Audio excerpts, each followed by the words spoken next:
கர்த்தருக்கு ஸ்தோத்திரம். சங்கீதம் 9.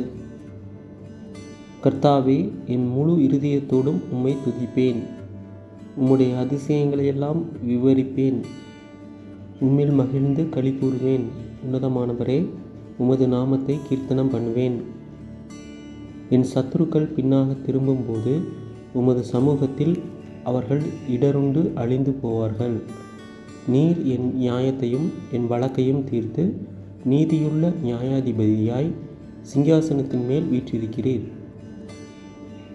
ஜாதிகளை கடிந்து கொண்டு துன்மார்க்கரை அழித்து அவர்கள் நாமத்தை என்றென்றைக்கும் இல்லாதபடி குலைத்து போட்டீர். சத்துருக்கள் என்றென்றைக்கும் பாழாக்கப்பட்டார்கள். அவர்கள் பட்டணங்களை நிர்மூலமாக்கினீர். அவர்கள் பேரும் அவர்களோடே கூட ஒழிந்து போயிற்று. கர்த்தரோ என்றென்றைக்கும் இருப்பார். தம்முடைய சிங்காசனத்தை நியாய தீர்ப்புக்கு ஆயத்தம் பண்ணினார். அவர் பூச்சக்கரத்தை நீதியாய் நியாயந்தீர்த்து சகல ஜனங்களுக்கும் செம்மையாய் நீதி செய்வார். சிறுமைப்பட்டவனுக்கு கர்த்தர் அடைக்கலமானவர். நெருக்கப்படுகிற காலங்களில் அவரே தஞ்சமானவர்.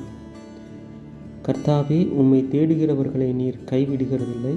ஆதலால் உமது நாமத்தை அறிந்தவர்கள் உம்மை நம்பியிருப்பார்கள்.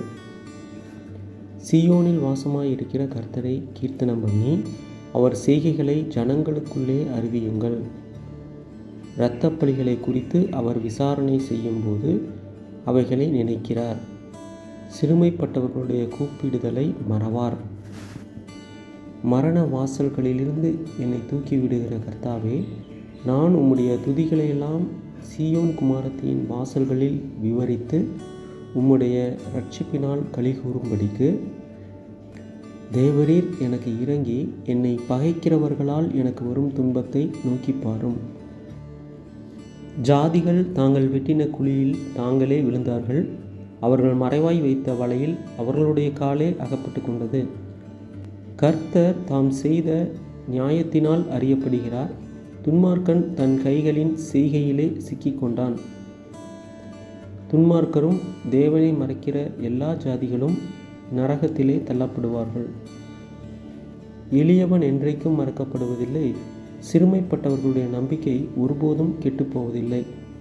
எழுந்தருளும் கர்த்தாவே, மனுஷன் பெலன் கொள்ளாதபடி செய்யும். ஜாதிகள் உம்முடைய சமூகத்தில் நியாயந்தீர்க்கப்பட கடவர்கள். ஜாதிகள் தங்களை மனுஷர் என்று அறியும்படி அவர்களுக்கு பயம் உண்டாக்கும் கர்த்தாவே.